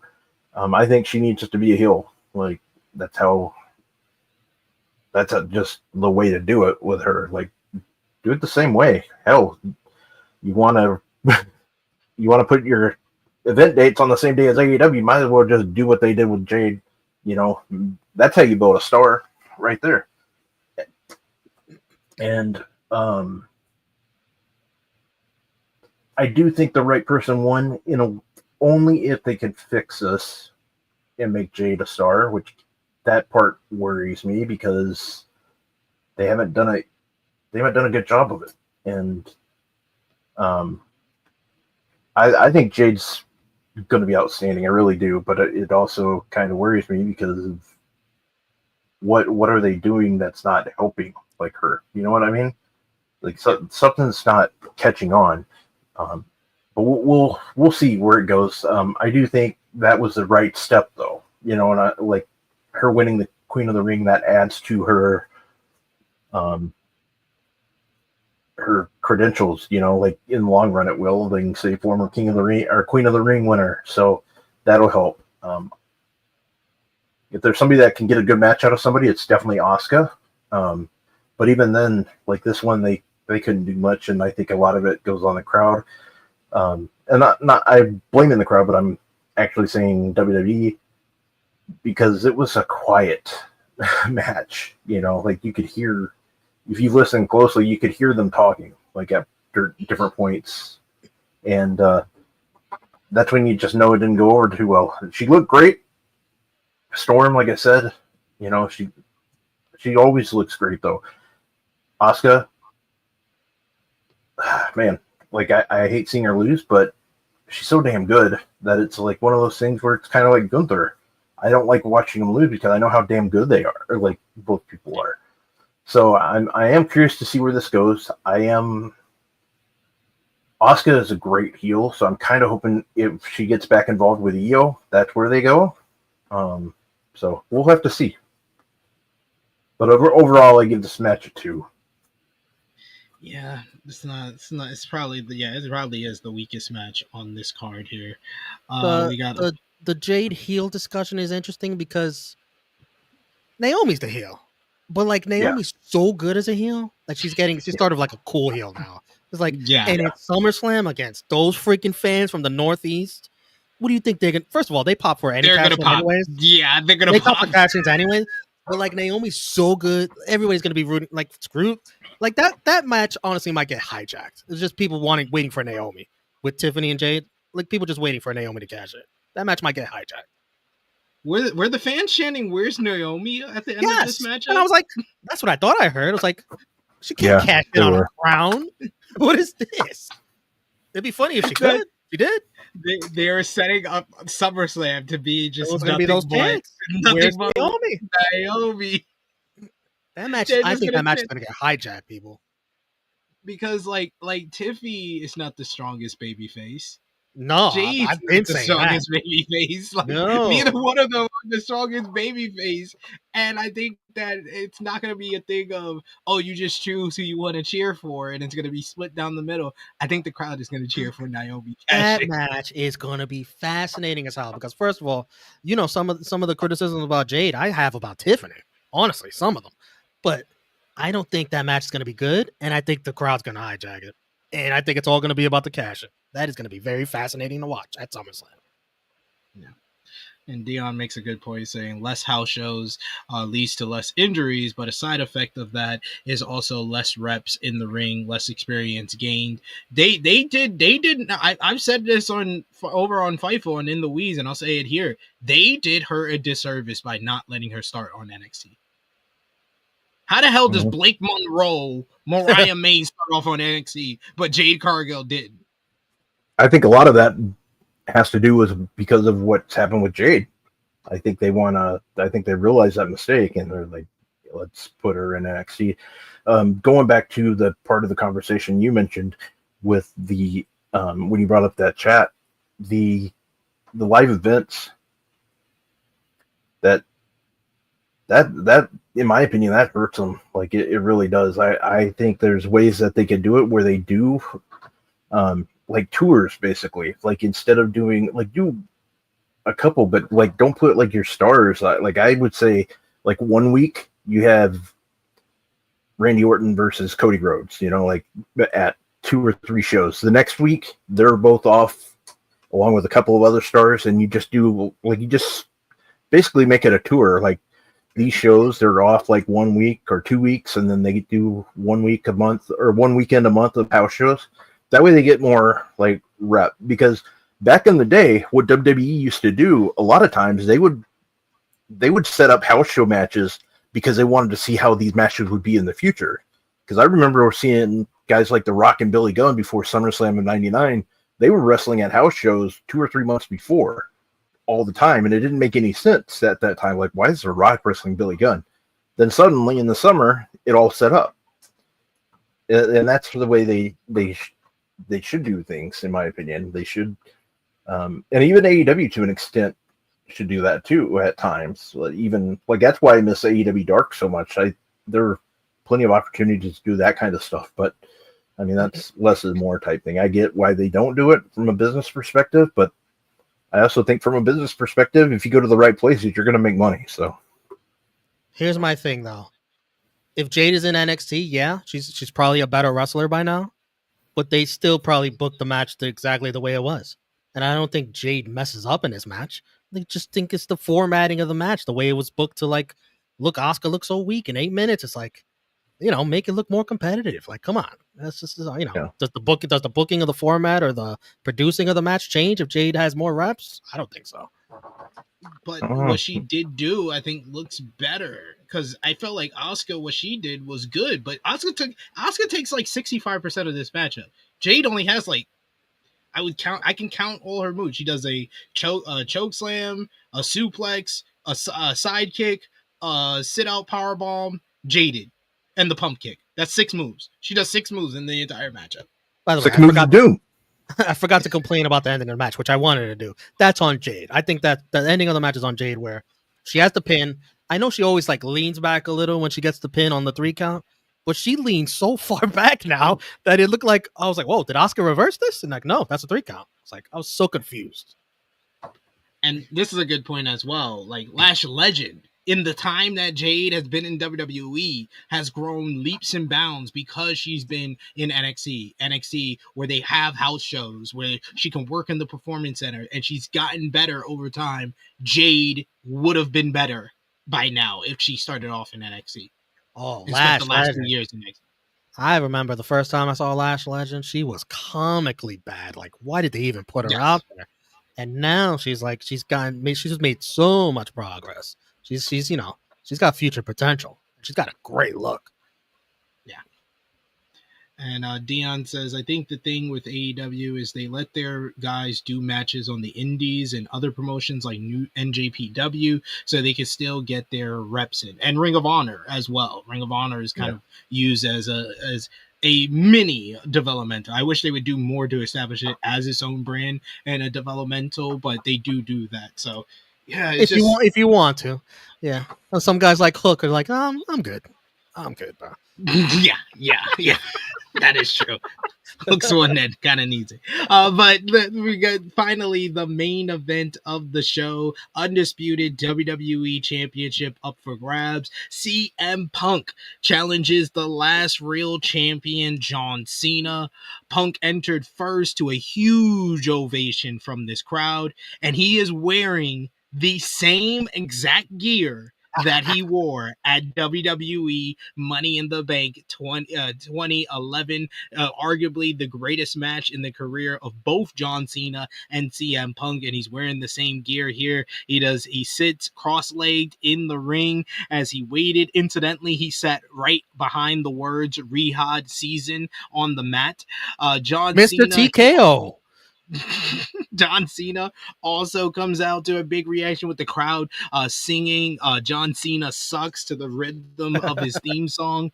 Like the opening matchup, the crowd was absolutely electric, molten hot for the opening of this matchup as they got going. The wrestlers didn't have to do too much in the first 5 minutes or so, some headlocks and feeling out process. Punk avoided a shoulder block and went for a GTS, but Cena slipped out. Punk then tries a version of AJ Lee's octopus hold, which Wade Barrett smartly points out, but Cena's able to fight out of it. Cena does his usual comeback 5-knuckle shuffle, but Punk avoids an AA, and he does his moves of doom, his comeback, doing the side heel kick, the neck breaker, corner knee strike. Barrett acknowledged that we were getting the greatest hits from both men with this exchange. Punk then goes to the top rope and he hits a flying elbow drop. He then goes for the GTS, but Cena's able to break out of it and he locks on an STF. Punk's able to counter that into an Anaconda Vice, but Cena fought out of that, and he eventually hits the AA, but he only gets a 2 count. Punk slipped out of another AA attempt and hits a DDT, and then he applies the STF of his own before Cena got the rope break. They slowly exchanged counters for a bit until Cena is finally able to hit another AA for a close near fall once again. Punk tried a flying crossbody off the top, but Cena's able to catch him, roll through, hoist him up, put him up on his shoulders, and he hits a third AA. So basically 3 AAs, 3 in a row, but Punk's able to kick out at 2.99 as the crowd is really into this at this point. We get Cena, who's had enough of the AAs. He realizes that it's not going to be enough here, so he goes to the outside. He gets the WWE Championship, but he hears the cheers from the crowd, with the crowd telling him, no, don't do it. So Cena has second thoughts. He tosses the title to the outside right in front of the referee. He then goes after Punk, but Punk catches him, hoists him up, hits the GTS. 1, 2, kick out by Cena this time. Punk ducked a shoulder block as both men were down previously, but then Cena goes for the shoulder block, but Punk ducks and he hits the referee instead. Punk then hits another GTS and he gets the visual pin, but there's no referee. He looks to the backstage area and he calls for another referee, but the music of Seth freaking Rollins hits instead. Rollins enters with Paul Heyman holding the Money in the Bank briefcase and the Braun Stars, Breaker and Reed. Punk fought off both Brawns with the referee still dead from a shoulder block. Punk tried for a dive but nearly landed on his freaking head after he overshot it. Braun and Bronson grabbed Punk and tried a double choke slam, but Punk didn't really get up for it, so they just had to basically shove him through the announce table. With Punk down, Rollins calls for a new referee to come down. Charles Robinson sprints down as he's known to do, but John Cena gives him a pounce, obliterating Charles Robinson, as then he gets into the ring from a huge ovation from the crowd. Cena basically seen as a babyface at times in this matchup. He stares down with Rollins. Rollins tries to go after him with the Money in the Bank briefcase, but Cena catches him with that AA, taking out Seth. The Braun Stars then attack Cena. They look like they're going for a tsunami on Cena when the music of Penta hits. Braun Breaker meets him in the aisleway. They fight for a bit. Braun gets the better of him until the music of Sami Zayn hits, and he runs down and goes after Breaker. Penta wipes out both Zayn and Breaker with a dive off the ramp to the floor below. Back in the ring, Reed was about to give Cena a tsunami when Punk finally recovers. He pushes Reed off the top rope. Then Cena, showing his strength once again, gets an impressive 8-8 on Bronson. Punk and Cena basically helping each other out in this matchup. They stood face to face in the ring, seemingly on the same page.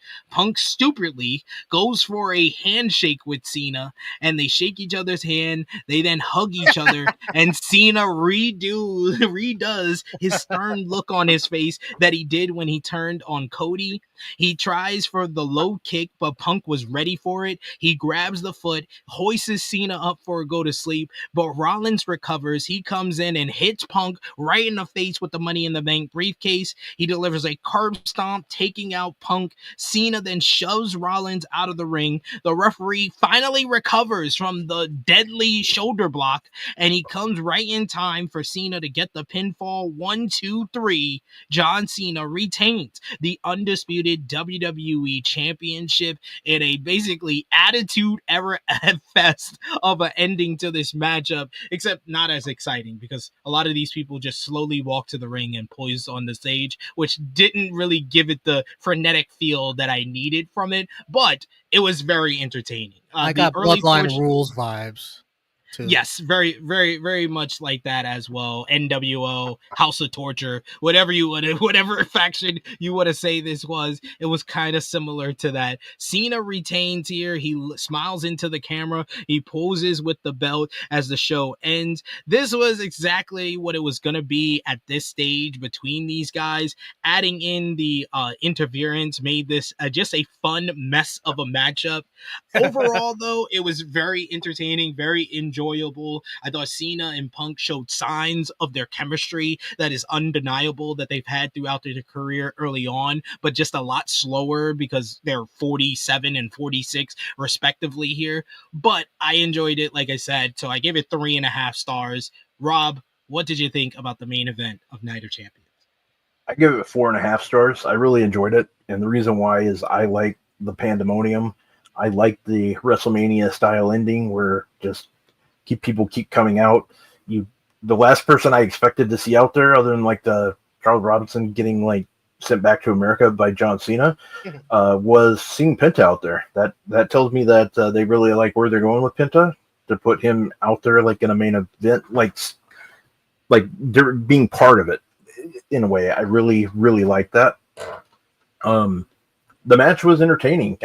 They made me believe that at times that I'm like, wow, CM Punk might actually win this. There were times where I actually thought that was going to happen, because I could see the potential of CM Punk and Cody selling SummerSlam. I could see that. But overall, I enjoyed this match. I think a lot of it has to do with how far Cena hit Charles Robinson, because I'm always a big fan of people getting thrown by, or like basically, it reminded me, obviously, it wasn't as bad, but it reminded me of like Keith Lee, Adam Cole type thing, like it wasn't nearly the same, but it was still enjoyable for me. But overall, I like it. I judge Cena differently because of just how I've liked Cena forever. Like, I used to dislike the man a lot, and then when he had his feud with JBL, I turned into a Cena guy because I like, this guy's good, and I've always liked him ever since. Granted, when it comes to ring stuff, that's different, but like overall, he's entertaining. I think a lot of my my judging for this match goes to that I know we're almost done with Cena. He only has 15 more shows left, so I probably, if I knew this wasn't the case, I'd probably judge it a little bit different, but I liked how we got it. I liked how it happened, so I give it 4.5. Romeo, what did you think about the main event of Night of Champions? First of all, I got to shout out the crowd. The crowd, Yeah. my goodness, they were electric for this in the beginning. Like they're going crazy for what was that move that Punk was doing on Cena? Just like some arm things, like just working his arm, and they go, "This is awesome!" It's like, wow, that's like they could have done nothing in the ring, and the crowd would have just went crazy for it. That's how hyped they were to see these two legends go at it. And like you said, SB3, like this is not 2011. You couldn't expect that kind of match between these two guys at their stage of their careers, especially Cena at his stage, with how part-time he is. So it had to turn into what it turned into, which was just complete shenanigans, chaos at the end, with Seth and everything. I was never threatened by Seth cashing in because he was not cashing in that outfit that he was in. No. A great outfit with the flames. I love it. I give him a solid 9 on the Seth scale of outfits. You're not cashing in world champion in that outfit at all. All the run-ins was fun. Penta, Sami. I was surprised we didn't get LA Knight, figuring that he was involved in this whole thing as well. But I think that's clearly setting up for some kind of 6-man tag at SummerSlam. I think it's at Saturday night's main event. Think so? Because I could see it. They just did the tag match with Braun and Seth at the last Saturday night's main event. So it makes sense to do, because you had Bronson Reed make his debut at Saturday night's main event last time. You just do the trios matchup at this Saturday night's main event. Yeah, Little Nate. I was laughing my ass off. My God, he is running, he is sprinting, and then watch him. If you watch it back, he jumps, he takes this bump. Great, Cena clotheslines the shit out of him. Oh, that was fantastic. It was like a pounce. He pounces him. He just throws his body at him. But watch Little Nate. He jumps. He's a pro. He knows how to do it. I love the handshake spot. I really did. They're just sitting there. They're going at it with these guys. It almost seems like John Cena's like temporarily turned babyface going against these guys. It's like you're impressed by picking up Bronson Reed. It's like Punk and Cena. Like there's just so much respect still, even after all the disses in the promos. Like these guys have been through it together. So I enjoyed that, and I enjoyed seeing the little shades of babyface John Cena again, which if you listen to him in the interviews in the media, he so wants to go back to a babyface already. He's like, this is how we're ending it. It's like, well, I want to do the heel thing, but like the crowd will dictate how we end this thing. It's like the crowd wants him to be babyface. He's going to end babyface. I think that starts at SummerSlam, losing to Cody, and then you see from there the transition, babyface John Cena, the rest of the farewell tour. But it was very interesting. The word salad that Jackie Redmond did on the post show. Did you guys hear this in the chat? She's like, if it's John Cena versus Cody Rhodes at SummerSlam, because you never know around here, things can change. Like, what are you trying to insinuate there? Are you trying to insinuate that CM Punk was screwed here, and that maybe he finds a way into this main event at SummerSlam? Because if you are, I can be bought. I think there's a little possibility. Cody Rhodes is a very honorable dude. John Cena probably won't care. I don't think it's out of the world that CM Punk is inserted into this and making it a triple threat match at SummerSlam. I don't think it's that crazy with how this finish went, and then how much Jackie Redmond was just insinuating it on the post show.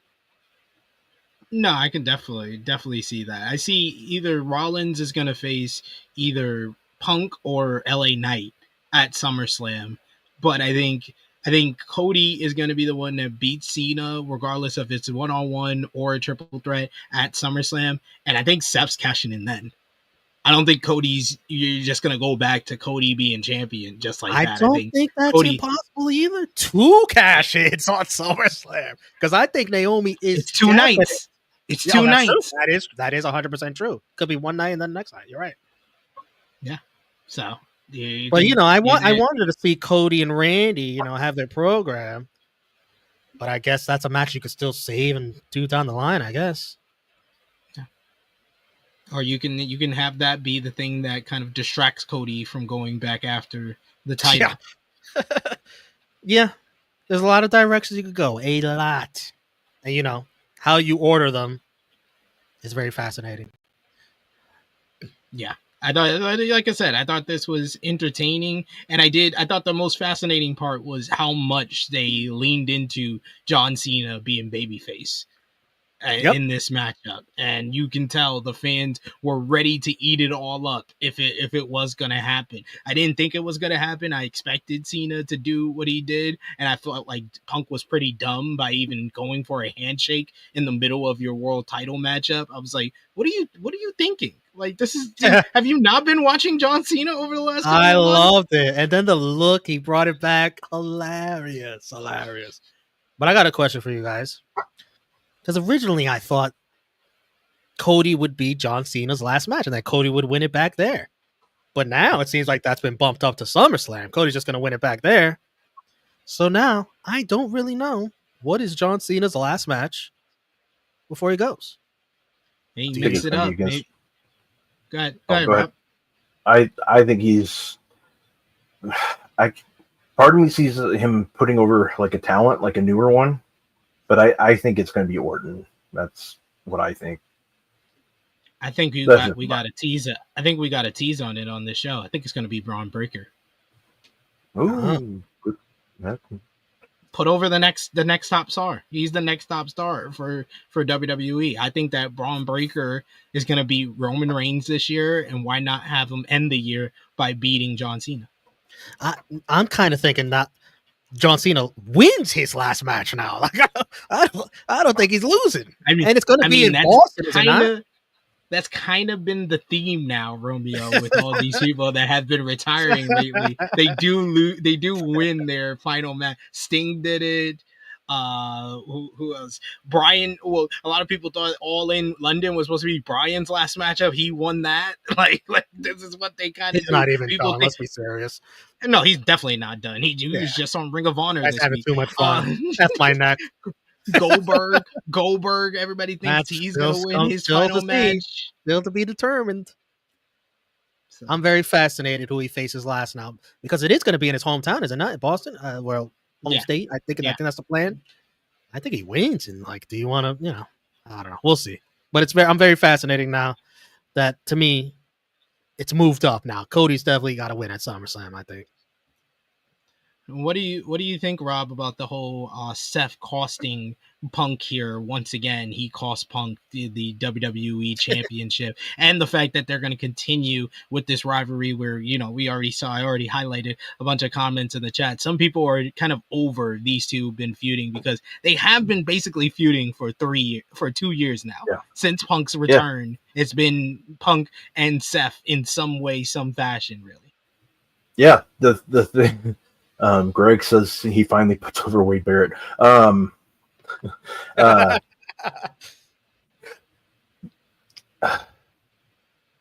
I told Maggie yesterday on our show, the one thing I don't want to happen is Seth Rollins to come out there and cost CM Punk. That's exactly what I said. And I text her afterwards. I go, what did I say? Son of a, that's my own fault, putting it out there, just like maybe that Goldberg stuff. Anyways, I'm hoping they just move on from it really quickly. Just move on to something else. That's what I want to happen. I don't get me wrong. I like watching both Seth Rollins and CM Punk, but I just don't want it to be the same thing every week where one week Seth Rollins gets the upper hand, and the next week CM Punk gets the upper hand. Let's stop with the repetitive nature of what WWE is doing, so I mean, it's like the run-in situation.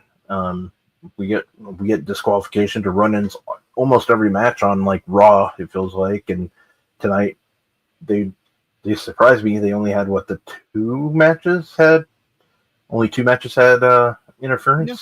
So That's a step Well, up. Three. the street fight. Yeah, the street fight. Oh yeah, I forgot about the street fight. Yeah. So yeah, there you go. But overall, Only half the card. yeah, only half of it. So, which is a Oh, almost it's an better than what it's been. So yeah, it's an improvement. So which is sad to say. But overall, I liked the show. Overall, I enjoyed the show too. Like it was better than I thought it'd be. I'm fine with Seth Punk. Like I'm not even like the biggest Punk fan. That pissed me off. Like that was like good heel shit from Seth Rollins, just being a complete dick. Like this has got to be setting up for a Hell in a Cell match. Like gotta be. These guys gotta go at it in Hell in a Cell or something. I think Seth wins because I think overall the direction is Seth heading towards world champion, whichever title it is. And I don't know if he's gonna wrestle. I think he's in one of the championship matches at Mania.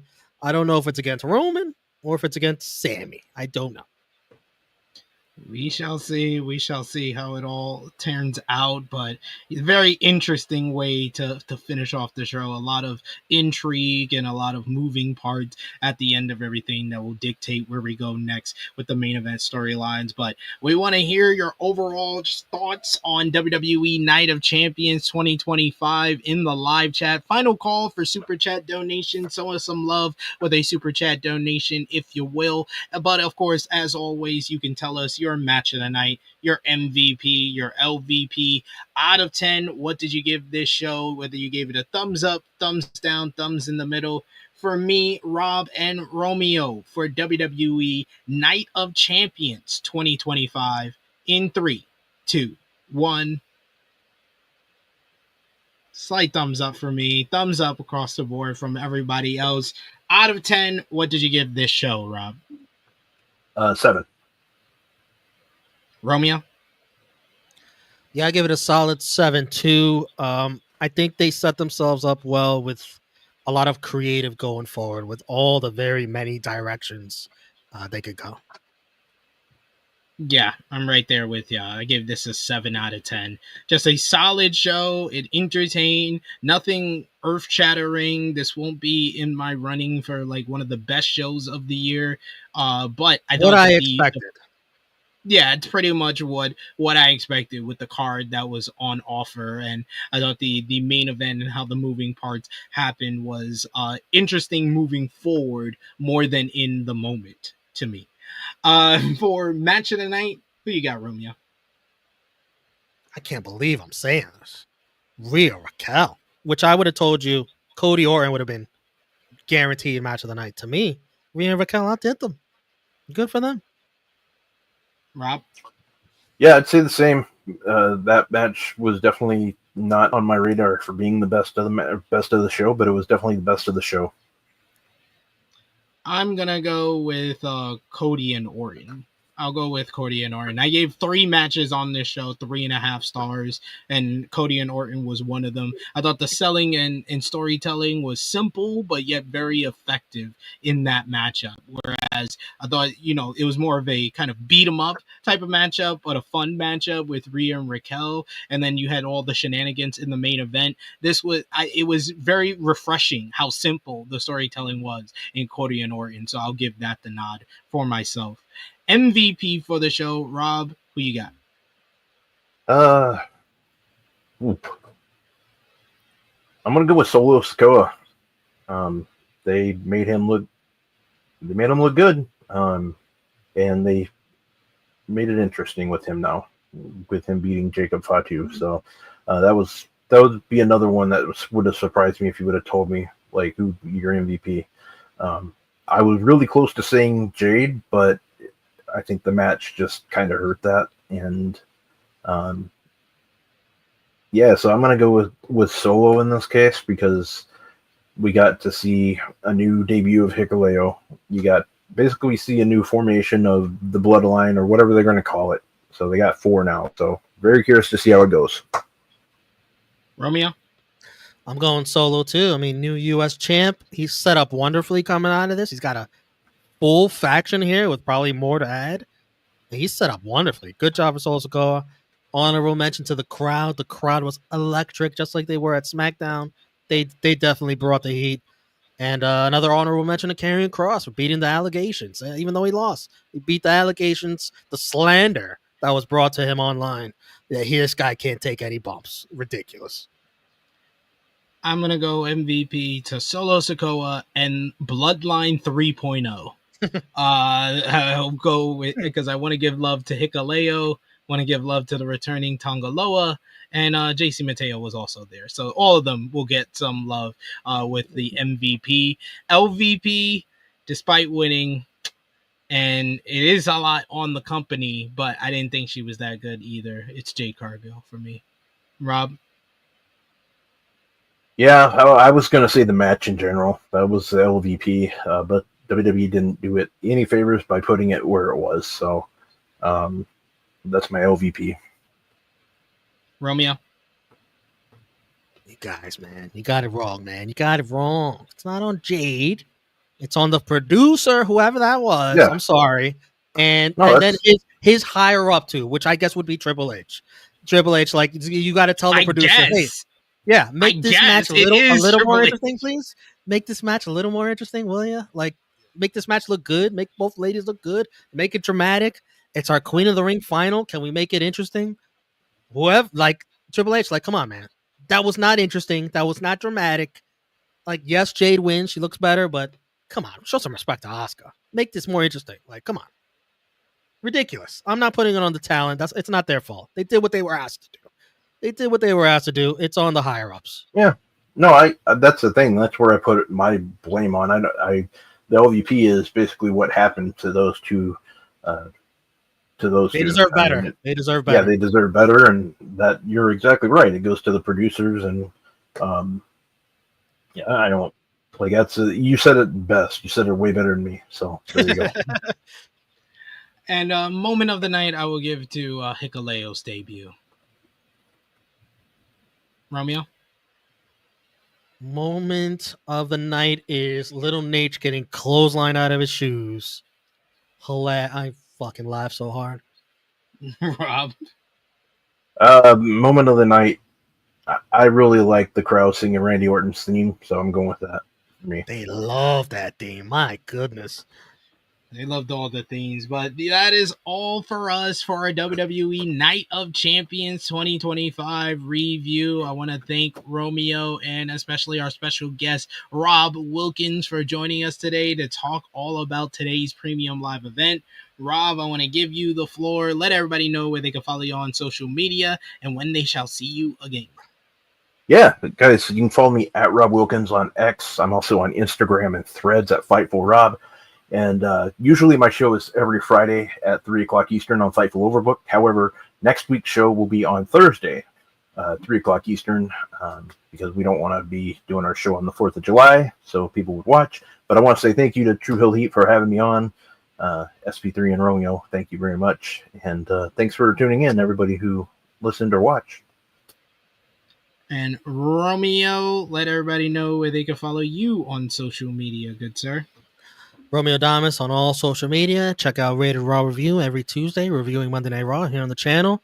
And thank you, Ron, for being on here. I love that. Can you put him back on the screen? I love that picture he has in the background of, even though he lost the match, Bret Hart putting that damn turncoat, Shawn Michaels, and the sharpshooter, that piece of trash that blocked me on Twitter. How dare he? I never said one bad thing about Shawn Michaels, and he's got me blocked, that asshole. Yeah, I'm luckily not blocked, but yeah, I get it. I'm a Bret Hart guy, so a lot of people are blocked, including myself. But yes, follow me on the Twitter machine at TrueHillSP3. Follow the gang, Facebook, Twitter, Instagram, TikTok at TrueHillHeat. Patreon.com/TrueHillHeat. $3 a month gets you exclusive content. The best way to support us when we are not live here. And we got our Okada versus Omega series up on there. Next week, we'll have the 4th iteration of that. And for everyone who's a subscriber of the channel, we'll have the first episode with me and Jimmy Macaron watching the first Okada and Omega matchup from Wrestle Kingdom 11. That will be on the channel for everyone to enjoy, so you can see what everybody over on Patreon and our members have been seeing with our series rewatching that rivalry from New Japan Pro Wrestling. I will be live here tomorrow, 11:05 a.m. Eastern Time, with the True Jaw Josh to talk all about this week in wrestling, including Night of Champions, including CM Punk's apology to Saudi Arabia, including everything that's going on in WWE, AEW, CMLL, Ring of Honor, New Japan Pro Wrestling, and TNA on the flagship podcast. So join us live tomorrow, 11:05 a.m. Eastern Time, where we recap this week in wrestling. But for Rob Wilkins, for Romeo, it is me, your True Heel Phenom SP3. This has been our WWE Night of Champions 2025 review. We are signing off until next time.